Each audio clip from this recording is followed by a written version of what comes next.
कहानी की शुरुआत में हम 5 दोस्तों को देखते हैं जो एक बैंड शो के लिए मेक्सिको जा रहे थे। ये लोग अपने साथ गाड़ी में ढेर सारा गांजा भी लोड करके रखे थे ताकि मेक्सिको पहुंचकर ये लोग वहां गांजा बेच सकें। यहाँ हम इस कहानी की मेन कैरेक्टर एरिन को देखते हैं जो अपने दोस्तों के साथ काफी खुश थी और ये लोग टेक्सास के वीरान इलाके से गुजरते हुए गाने गाकर सफर को एंजॉय कर रहे थे। तभी अचानक उनकी गाड़ी के सामने एक लड़की आ जाती है। ये लोग उस लड़की को किसी तरह से बचाकर अपनी गाड़ी रोक लेते हैं। एरिन उस लड़की से पूछती है कि क्या तुम ठीक हो, लेकिन वो लड़की बिना कोई जवाब दिए आगे की तरफ जाने लगती है जैसे कुछ हुआ ही नहीं हो। ये देखकर ये लोग समझ जाते हैं कि ये लड़की किसी मुसीबत में है, इसलिए एरिन और उसकी दोस्त गाड़ी से निकलकर उस लड़की के पास जाती है। यहाँ हम देखते हैं कि वो लड़की अपने आप से ही बात कर रही थी और कहती है कि ये जगह बहुत ही खतरनाक है, इसलिए मुझे घर जाना होगा। एरिन इस लड़की की बातों को इग्नोर करते हुए उसे अपनी गाड़ी में बिठा लेती है। अब ये लोग आगे बढ़ते हुए एक मीट कंपनी के सामने से गुजरते हैं और उस कंपनी को वो लड़की भी देख लेती है, जिसे देखकर वो लड़की रोने लगती है और कहती है कि तुम सब गलत रास्ते पर जा रहे हो। ये कहते हुए वो लड़की गाड़ी के ड्राइवर पर हमला कर देती है और जबरदस्ती उसे गाड़ी को रुकवा लेती है। वो लड़की रोते हुए कहती है कि वो बहुत ही बुरा इंसान है, उसने सभी को मार डाला और वो आदमी तुम्हें भी नहीं छोड़ेगा, तुम सभी के सभी यहाँ पर मरने वाले हो। ये कहते हुए वो अपने मुंह में गन को रखकर खुद को शूट कर लेती है। यह देखकर गाड़ी में मौजूद सभी लोग काफी डर जाते हैं और तुरंत गाड़ी से बाहर निकल आते हैं। अब उन्हें कुछ भी समझ नहीं आ रहा था कि इस डेड बॉडी का क्या किया जाए। ये लोग पुलिस को भी इस डेड बॉडी की इंफॉर्मेशन नहीं दे सकते थे क्योंकि उनकी गाड़ी में ढेर सारा गांजा रखा गया था और अगर पुलिस को वो गांजा मिल जाता तो पुलिस इन्हें अरेस्ट कर लेती। अब काफी टाइम सोचने के बाद ये लोग फैसला कर लेते हैं कि हम इस डेड बॉडी के बारे में पुलिस को इंफॉर्मेशन देंगे। इसके बाद कैंपर नाम का एक लड़का गाड़ी में रखा गया सारा गांजा एक जगह में छुपा लेता है और ये लोग डेड बॉडी को लेकर पुलिस स्टेशन की तरफ जाने लगते हैं। लेकिन उन्हें क्या पता था कि उस लड़की की डेड बॉडी को पुलिस के पास ले जाने का फैसला इनकी लाइफ की सबसे बड़ी गलती साबित होने वाली थी। कुछ दूर आगे आने के बाद जब उन्हें पुलिस स्टेशन नहीं मिलता तब ये लोग एक फूड स्टोर के पास अपनी गाड़ी रोकते हैं और अंदर जाकर ये लोग स्टोर की ओनर को सारी बात बता देते हैं। इनकी पूरी बात सुनने के बाद वह लेडी पुलिस स्टेशन को कॉल करती है और एक ऑफिसर से उसकी बात हो जाती है, जिसके बाद वह लेडी कॉल काट कर इन लोगों से कहती है कि तुम्हें डेड बॉडी को लेकर पास की एक फैक्ट्री में जाना होगा जहां तुम्हें पुलिस ऑफिसर मिल जाएगा। ये सुनकर इन्हें काफी अजीब लगता है कि पुलिस यहाँ खुद क्यों नहीं आ रही, लेकिन अब इनके पास कोई और रास्ता भी तो नहीं था, इसलिए ये लोग गाड़ी स्टार्ट करके जंगल के रास्ते से होते हुए उस पुरानी फैक्ट्री तक पहुंच जाते हैं। लेकिन उन्हें वहां कोई भी पुलिस ऑफिसर नहीं मिलता और हैरानी की बात तो ये थी कि वह फैक्ट्री बिल्कुल भी खाली थी। अब यहाँ किसी को भी समझ नहीं आ रहा होता कि इन्हें क्या करना चाहिए। तब मॉर्गन कहता है कि हमें बिना पुलिस को बताए इस डेड बॉडी को यहीं पर छोड़कर जाना चाहिए। ये सुनकर सभी को मॉर्गन की बात बिल्कुल ठीक लगती है, लेकिन एरिन ऐसा करने से साफ साफ इनकार कर देती है। वह कहती है कि इस लड़की की भी फैमिली होगी और वह उसका इंतजार कर रहे होंगे, इसलिए हमें इस डेड बॉडी को यहीं पर फेंक कर नहीं जाना चाहिए। अब एरिन की बात को मानते हुए सभी वहीं पर उस पुलिस ऑफिसर्स का वेट करने लगते हैं, पर तभी उन्हें पीछे फैक्ट्री में कोई भागता हुआ नजर आता है। अंदर जाने पर इन्हें वहां पर एक छोटा लड़का मिलता है। वह बच्चा इन्हें बताने लगता है कि पुलिस ऑफिसर यहाँ पर नहीं आएगा और वह पुलिस ऑफिसर इस वक्त अपने घर पर होगा। अब ये लोग इस बच्चे से पुलिस ऑफिसर का एड्रेस लेने के बाद एरिन और कैंपर पुलिस ऑफिसर के घर की तरफ निकल लेते हैं, जबकि बाकी 3 साथी वहीं पुरानी फैक्ट्री के पास उनका इंतजार करने लगते हैं। कुछ दूर पैदल जाने के बाद उन्हें घर मिल तो जाता है, लेकिन दरवाजे से झांकने पर उन्हें अंदर कोई भी दिखाई नहीं देता, जिससे ये लोग समझ जाते हैं कि यहाँ कोई भी नहीं रहता। अब ये लोग जैसे ही यहाँ से जाने वाले होते हैं तभी व्हील चेयर पर एक बूढ़ा आदमी बाहर आता है जिसकी दोनों टांगे कटी हुई थी। वो लंगड़ा आदमी उनसे कहता है कि ये पुलिस ऑफिसर का घर नहीं है, लेकिन मैं तुम्हारी हेल्प करते हुए उस पुलिस ऑफिसर को कॉल कर सकता हूँ, पर तुम दोनों में से एक ही बंदा अंदर आकर पुलिस को कॉल कर सकता है। ये सुनकर उन्हें अजीब तो लगता है, लेकिन फिर ये सोचते हैं कि ये लंगड़ा क्या ही कर लेगा, इसलिए कैंपर खुद बाहर रहकर एरिन को घर के अंदर भेज देता है। अंदर आकर एरिन फोन पर पुलिस से बात करती है और पुलिस वाले को सब कुछ बता देती है। तब पुलिस ऑफिसर एरिन से कहता है कि तुम परेशान मत हो, तुम मेरा इंतजार करो, मैं आधे घंटे में पहुंचने वाला हूँ। ये कहकर पुलिस ऑफिसर कॉल काट देता है। अब एरिन जैसे ही घर से बाहर निकलने लगती है तभी वो लंगड़ा आदमी एरिन को अपनी हेल्प के लिए बुलाता है। एरिन देखती है कि वो लंगड़ा आदमी वॉशरूम में गिर गया है, इसलिए एरिन उस लंगड़े आदमी की हेल्प करती है। दरअसल वो लंगड़ा आदमी फिजूल में एरिन का टाइम वेस्ट कर रहा था। और जब एरिन उस लंगड़े आदमी की हेल्प कर रही होती है तभी हम देखते हैं कि एरिन के पीछे से एक आदमी गुजरता है। ये देखकर हमें पता चलता है कि इस घर में ये लंगड़ा आदमी अकेला नहीं रहता बल्कि इसके साथ और कोई भी रहता है। वहीं बाहर कैंपर एरिन का इंतजार कर रहा होता है और एरिन को अंदर गए हुए काफी देर हो चुकी थी। कैंपर परेशान होने लगता है कि कहीं उस लंगड़े आदमी ने एरिन को कुछ कर न दिया हो, इसीलिए वह भी घर के अंदर आ जाता है और एरिन को ढूंढने लगता है। जब वह एक कमरे का दरवाजा खोलकर अंदर देखता है तभी पीछे से एक लंबा चौड़ा आदमी एक हथौड़े से कैंपर के सिर पर जोर से वार करता है, जिससे कैंपर की वहीं पर मौत हो जाती है और वह आदमी कैंपर की बॉडी को घसीटते हुए एक कमरे में लेकर जाता है। वहीं एरिन जब घर से बाहर आती है तो वह देखती है कि कैंपर यहाँ नहीं है। एरिन को लगा कि शायद कैंपर वापस उस पुरानी फैक्ट्री में अपने दोस्तों के पास चला गया है, इसीलिए वह भी फैक्ट्री की तरफ जाने लगती है। लेकिन फैक्ट्री के पास पहुंचकर वह देखती है कि कैंपर जो उसके साथ गया था वह तो यहाँ पर भी नहीं है। अब एरिन को कैंपर की फिक्र होने लगती है। इसके बाद सभी फ्रेंड्स उसे ढूंढने लगते हैं और ये लोग एक ऐसी जगह पर पहुंच जाते हैं जहां पर ढेर सारी लावारिस गाड़ियां खड़ी थीं, लेकिन इन्हें कैंपर यहां भी नहीं मिलता। अब ये लोग समझ जाते हैं कि कैंपर उसी घर के आसपास है, इसीलिए ये सभी फिर से उस घर के पास जाते हैं। एरिन देखती है कि वह बूढ़ा आदमी घर के बाहर ही बैठा हुआ है। अब यहाँ एरिन उस बूढ़े आदमी का बातों में उसका ध्यान भटकाती है और मौका मिलते ही एरिन का दोस्त एंडी घर के अंदर चला जाता है। अंदर आकर वह अपने दोस्त को ढूंढने लगता है, लेकिन अंदर उसे कैंपर कहीं पर भी नहीं मिलता। और जब वह किचन में आता है तो वह देखता है कि यहाँ हर तरफ स्किन के टुकड़े लटके हुए हैं। यह देखकर एंडी बहुत ज्यादा घबरा जाता है। अब यहाँ घर की ओर जांच पड़ताल करते हुए एंडी गलती से एक बॉक्स नीचे गिरा देता है, जिसकी आवाज सुनकर एरिन दौड़ते हुए घर के अंदर आ जाती है और वह लंगड़ा आदमी भी एरिन के पीछे अंदर आ जाता है। वह लंगड़ा आदमी जब एरिन के साथ एंडी को देखता है तो उसे काफी गुस्सा आ जाता है। वह समझ जाता है कि एरिन ने मुझे बातों में उलझाकर अपने दोस्त को चुपके से घर के अंदर भेजा। वह लंगड़ा आदमी अपने डंडे को फ्लोर पर मारते हुए कहता है, come on boy bring it. ये सुनते ही लेदर फेस एक चेनसॉ लेकर वहां पर आ जाता है, जिसे देखकर ये दोनों वहां से भागने लगते हैं। अब यहाँ एरिन तो किसी तरह करके बचकर भागने में कामयाब हो जाती है, लेकिन लेदर फेस एंडी को पकड़ लेता है और वो एंडी का एक पैर काट लेता है। इसके बाद लेदर फेस एंडी को उठाकर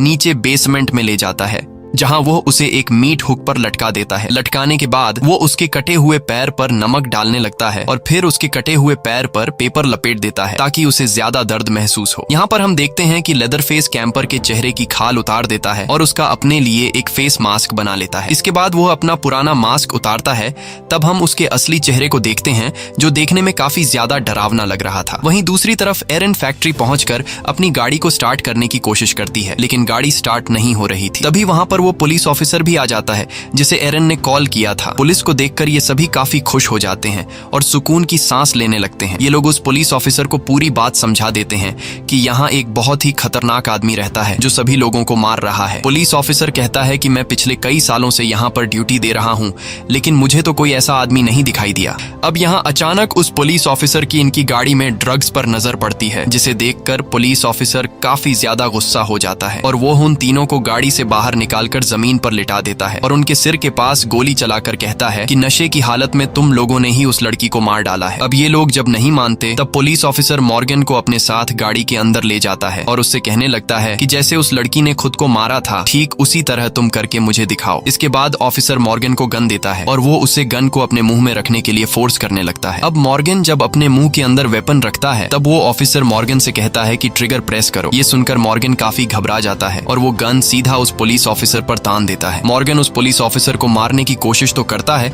लेकिन बदकिस्मती से उस गन में बुलेट्स नहीं होती, क्योंकि पुलिस ऑफिसर पहले ही उस वेपन से बुलेट्स निकाल चुका होता है। यहाँ उस पुलिस ऑफिसर को मॉर्गन पर काफी गुस्सा आ जाता है और अब एक पुलिस ऑफिसर पर गोली चलाने के जुर्म में वो मॉर्गन को पकड़कर अपने साथ गाड़ी में पुलिस स्टेशन की तरफ ले जाने लगता है। काफी दूर आ जाने के बाद हम देखते हैं कि वो पुलिस ऑफिसर मॉर्गन को पुलिस स्टेशन ले जाने के बजाय लेदर फेस के घर पर ले आता है, जिससे हमें पता चलता है कि ये पुलिस ऑफिसर भी लेदर फेस से मिला हुआ है। यहाँ पर एरिन अपनी गाड़ी को स्टार्ट कर लेती है, लेकिन जब वो उसे ड्राइव करने लगती है तो उस गाड़ी के टायर्स निकल जाते हैं, यानी कि इन्हें फंसाने के लिए किसी ने उनकी गाड़ी के नट बोल्ट्स पहले से ही निकाल दिए थे। अब इससे पहले कि ये दोनों लड़कियां कुछ समझ पाती तभी लेदर फेस वहां पर अपना चेनसॉ लेकर आ जाता है और वो उनकी गाड़ी पर हमला कर देता है। अब यहाँ एरिन की फ्रेंड खुद को बचाने के लिए गाड़ी से निकलकर भागने लगती है, तब लेदर फेस भी उसका पीछा करने लग जाता है। एरिन की फ्रेंड अपने आप को बचाने की काफी कोशिश करती है, लेकिन लेदर फेस उसे अपने चेन सॉ से काट डालता है। एरन गाड़ी में बैठी हुई अपनी आंखों के सामने ये सब कुछ देख रही होती है। तभी एरन देखती है कि लेदर फेस ने उसके फ्रेंड कैंपर का चेहरा पहना हुआ है। ये देखकर एरन काफी ज्यादा घबरा जाती है और एरन अब जंगल की तरफ भागने लगती है। तब लेदर फेस भी उसका पीछा करने लग जाता है। एरन भागते भागते एक कैंप वैन के अंदर पहुंच जाती है। इस वैन के अंदर 2 औरतें थीं। एरन उन दोनों को लेदर फेस के बारे में बताती है और कहती है कि वो आदमी बहुत ही खतरनाक है, वो हम सभी को मार देगा। लेकिन यहाँ हम देखते हैं कि वो 2 औरतें डरने के बजाय हंसने लगती हैं और वो यंग लेडी कहती है कि लेदर फेस एक अच्छा इंसान है, वो किसी को भी नुकसान नहीं पहुंचा था। साथ ही यहाँ हम देखते हैं कि इन 2 औरतों का बिहेवियर काफी अजीब सा है, जैसे इन्हें कुछ भी पता नहीं हो कि लोगों से किस तरह बात की जाती है। अब यहाँ वो यंग लेडी एरन को चाय पिलाती है और एरन बिना कुछ सोचे समझे चाय पी लेती है। एरन इन 2 औरतों से कॉल करने के लिए फोन मांगती है, लेकिन वो यंग लेडी कहती है कि हमारे पास कोई भी फोन नहीं है। इसके बाद वो यंग लेडी अपने बच्चे को चुप कराने के लिए जाती है और तभी एरन की नजर एक फैमिली फोटो पर पड़ती है, जिसमें वही लड़की अपने बच्चे को लेकर खड़ी थी जो उन्हें रोड के बीच में मिली थी। लेकिन परेशान करने वाली बात यह थी कि फोटो में उस लड़की के पास जो बच्चा था वो अब उस यंग लेडी के पास था। ये सब देखकर एरन समझ जाती है कि वो भी अब यहाँ फंस चुकी है। तभी यहाँ इन लोगों का फोन बजने लगता है। एरन जब उस रूम में जाती है तो वो देखती है कि वो यंग लेडी फोन पर किसी से बात कर रही है और कुछ देर पहले जब एरन ने उस यंग लेडी से फोन मांगा था तब उस यंग लेडी ने कहा था कि हमारे पास फोन नहीं है। इस तरह से उनका एक और झूठ भी पकड़ा जाता है। एरन उस यंग लेडी पर चिल्लाती है कि यह बच्चा तुम्हारा नहीं है बल्कि तुमने इसे चुराया है। अब इससे पहले कि एरन कुछ कर पाती तभी वो नीचे गिरकर बेहोश हो जाती है। दरअसल कुछ देर पहले एरन ने जो चाय पी थी उस चाय में इन लोगों ने कुछ मिलाया हुआ था। यहाँ पर हमें पता चलता है कि वो दोनों औरतें लेदर फेस के साथ मिली हुई हैं। कुछ देर बाद जब एरन को होश आता है तो वो अपने आप को रस्सियों से बंधी हुई पाती है और इस फैमिली ने उसे चारों तरफ से घेरा हुआ था। यहाँ हम इस पूरी फैमिली को एक साथ देख पाते हैं। लेदर फेस की मदर, उसकी वाइफ, लेदर फेस का लंगड़ा भाई और उसका छोटा बेटा जेड को भी इन्होंने किसी दूसरी फैमिली से चुराया है। यहाँ लेदर फेस की मदर एरन को बताती है कि मेरे बेटे टॉम यानी कि लेदर फेस को स्किन की बीमारी थी जिसकी वजह से उसका फेस काफी खराब हो चुका था। बदसूरत चेहरा होने की वजह से लोग लेदर फेस का मजाक उड़ाया करते थे और इसी वजह से मेरा बेटा एक हत्यारा बना। अब हम लोगों से दूर इस जगह पर अकेले रहते हैं। कुछ देर बाद लेदर फेस आता है और वो एरन को उठाकर नीचे बेसमेंट में बंद कर देता है। बेसमेंट बहुत ही बुरी हालत में था जहां हर जगह इंसान के बॉडी पार्ट्स पड़े थे और तभी एरन को सामने हुक पर लटका हुआ एंडी मिलता है जो कि अभी भी जिंदा था। एरन एंडी को हुक से निकालने की कोशिश करती है लेकिन वो एंडी को हुक से निकालने के बजाय गलती से उस हुक को एंडी के और अंदर घुसा देती है। यहाँ एंडी कहता है कि मैं अब इस दर्द को और ज्यादा सह नहीं सकता, इसलिए तुम मुझे मार डालो। अब एरन ऐसा करना नहीं चाहती थी लेकिन जब वो एंडी को बहुत ज्यादा तकलीफ में देखती है तो वो एक चाकू उठाकर उसके पेट में घोंप देती है और उसे दर्द से हमेशा के लिए आजाद कर देती है। उस बेसमेंट में आगे जाने के बाद उसे एक बाथटब में मॉर्गन नजर आता है जो बुरी तरह से घायल था। मॉर्गन के पीछे एक होल था जिसका मतलब था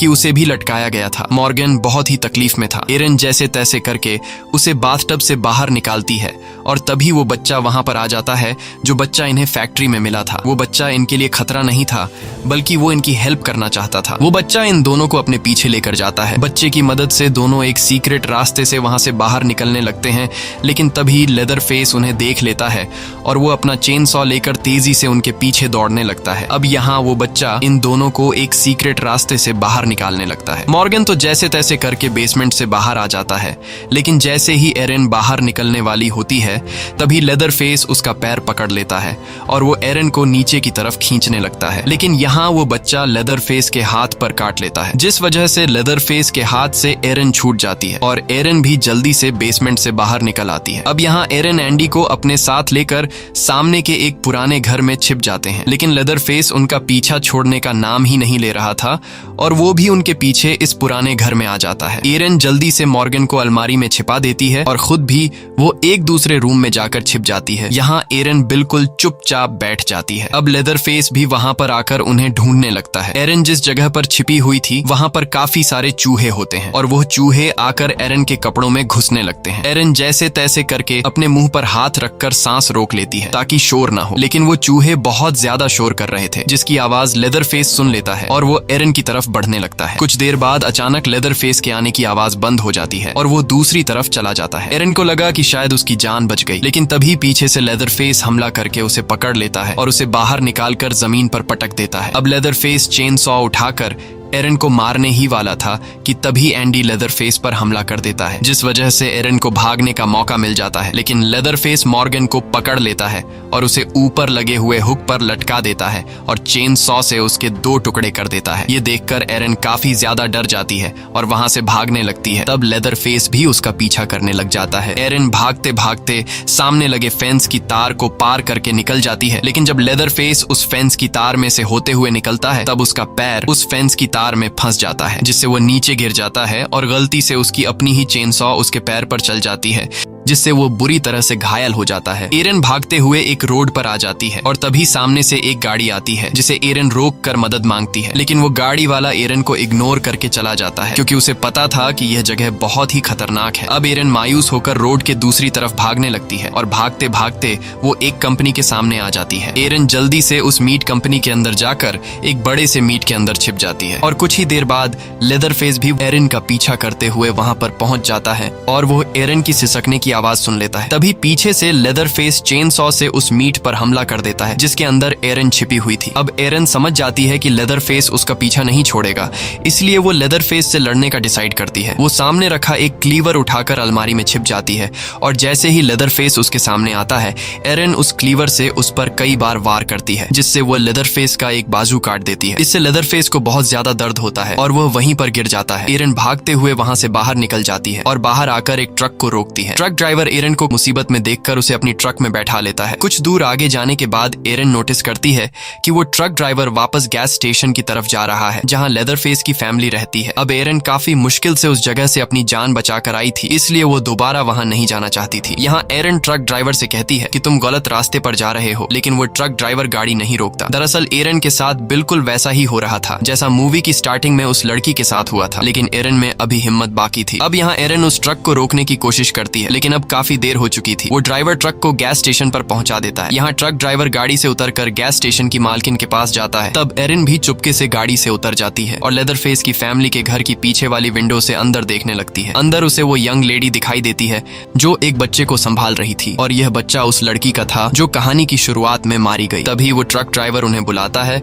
और उसकी बात सुनने के लिए वो सभी ट्रक ड्राइवर के पास चले जाते हैं। अब मौका देखते ही एरन जल्दी से अंदर जाकर उस बच्चे को उठा लेती है। यहाँ हमें पता चलता है कि वो ट्रक ड्राइवर भी उसी फैमिली के साथ मिला हुआ था, इसीलिए वो एरन के लिए गाड़ी नहीं रोक रहा था। वो ट्रक ड्राइवर उन लोगों को बता देता है कि मैं उस लड़की यानी कि एरन को वापस लेकर आया हूँ। अब वो यंग लेडी जब वापस रूम में आती है तो वो देखती है कि वहाँ बच्चा नहीं है, क्योंकि एरन उसे वहाँ से लेकर भाग चुकी थी। अब उस ट्रक ड्राइवर के बताने पर वो पुलिस ऑफिसर जो इसी फैमिली का मेंबर था, वो ट्रक को चेक करने लगता है, लेकिन अंदर उसे ट्रक में एरन दिखाई नहीं देती। दरअसल एरन उसी पुलिस ऑफिसर की गाड़ी में बैठी होती है। अब इससे पहले कि वो पुलिस ऑफिसर कुछ समझ पाता, तभी एरन गाड़ी स्टार्ट करके जोर से उस पुलिस ऑफिसर को टक्कर मारकर नीचे गिरा देती है। अब यहाँ एरन भागने के बजाय गाड़ी को रिवर्स करती है और उस पुलिस ऑफिसर को फिर से कुचलती है और फिर आखिरी बार उस पुलिस ऑफिसर पर गाड़ी चढ़ाकर उसे कुचल कर मार डालती है। अब एरन अपनी जान बचाकर निकलने लगती है, लेकिन तभी बीच रास्ते में लेदरफेस चेन सॉ से उस पर हमला कर देता है। पर लेदरफेस एक हाथ से एरन का कुछ भी नहीं बिगाड़ पाता और फाइनली